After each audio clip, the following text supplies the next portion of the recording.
Mr. Darshan Mundada is a former student of the Maharashtra Institute of Technology, that is MIT Pune, and a Rotary Peace Scholar. He is the Chief Executive Officer of the DBA Consultancy Services. He has always been active in social services and has carried out many activities in this field right since his student days. He feels that any business activity should forge a relationship between nature, environment, and all the social strata. An interesting presentation by Mr. Darshan Mundada.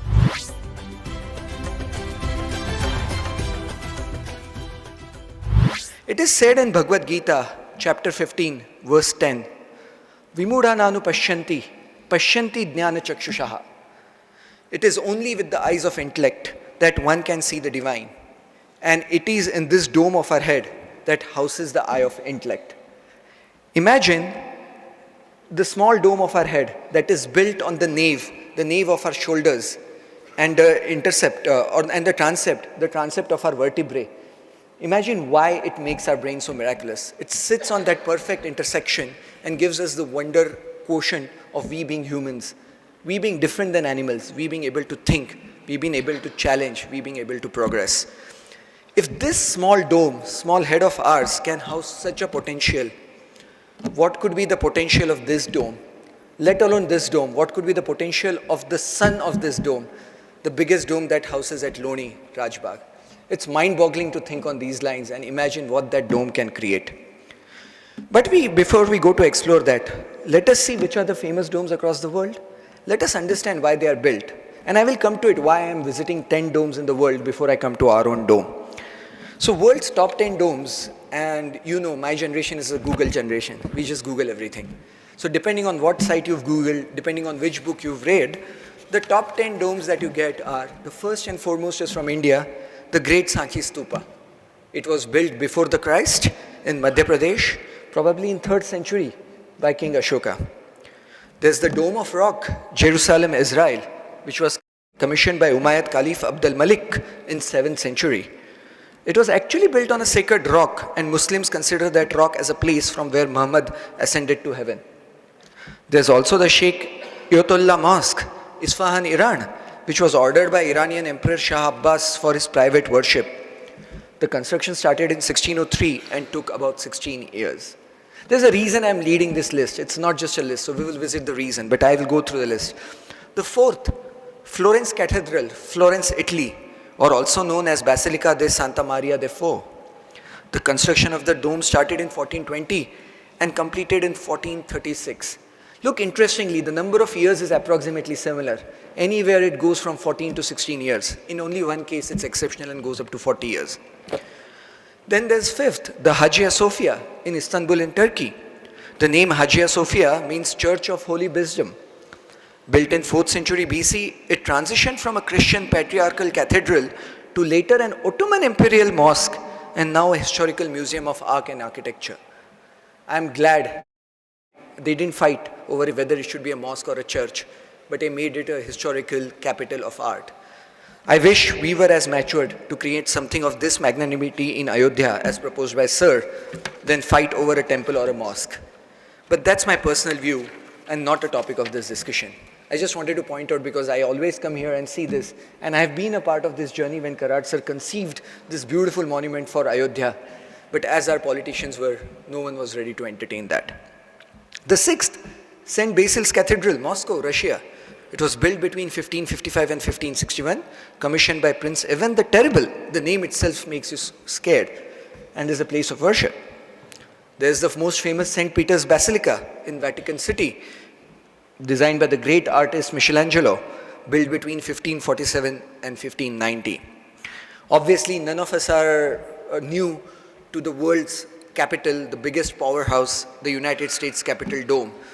It is recognizable, it's the most powerful landmark of United States and technically governs half of the world directly or indirectly. Obviously, our very own Taj Mahal, the final resting place of Mughal Empress Mumtaz Mahal. It was commissioned by Shah Jahan in 1632. It was one of those exceptions that actually took 21 years to complete. And finally, the 10th example I want to lay out is the St. Paul's Cathedral, London, England. The similarities between the St. Paul's Cathedral at London and the dome at Loni are just incredible. The online description of the dome says, there is a gallery encircling the outer dome called Stone Gallery. I'm speaking about the London Cathedral, not our dome. But hear it. There's a gallery encircling the outer dome called the Stone Gallery.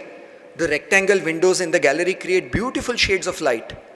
The second gallery, called as Golden Gallery, offers panoramic view of the city, London. The most remarkable section in St. Paul's Cathedral is the Whispering Gallery. It is called so because whisper on one wall and you could hear it on the other wall. For all of those who raised your hands and actually visited the dome at Loni, when I say actually visited, it's not about going and seeing what it is. It's about experiencing that dome, spending some hours there. If you've actually visited the dome and interacted with the walls of the dome, you will feel as if I was describing our own dome and not the London Dome.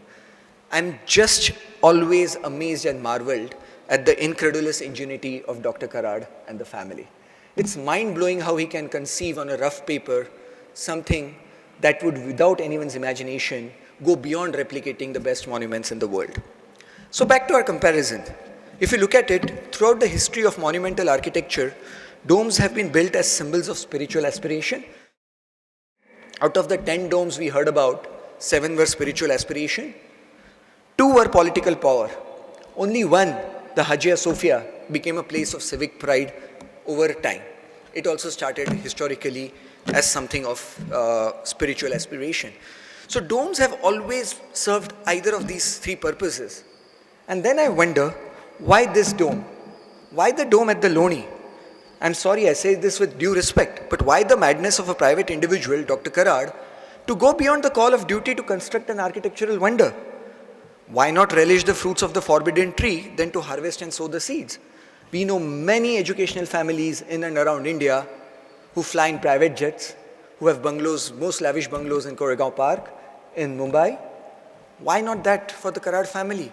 Why just go against everything and spend so much time, so much energy, so much money in creating these mad architectural structures? These questions have always bothered me. I've even tried asking these questions to Sir directly. To my own naivety, I've taken that step. And I think I was lucky because I've known him as a child. I could kind of ask some of these questions. I've asked him, why did he toil day and night for more than 15 years to build the dome at Loni? There was no award, no recognition for him personally at the end of it. No one was even going to make him a billionaire. ऐसा नहीं था कि ये dome बांध दिया तो कोई आके खरीद लेगा. There's another quotation coming in and he becomes a billionaire. None of that. There's literally, I'm struggling to find literally a single thread of selfish gain in all of this, especially in the current world of self-serving interest, as we are seeing what's happening in Mumbai currently. Everyone is worried about self-interest, and here's one individual who leaves everything, travels to Loni every day. Though I've seen the final dome today, I'm not lying. I've seen the development of Loni campus from the moment it came to us. I was a part of that signing ceremony when the Kapoor family came. I was a part when the first ever construction started. I was on the site with Sir every day when the dam was being constructed.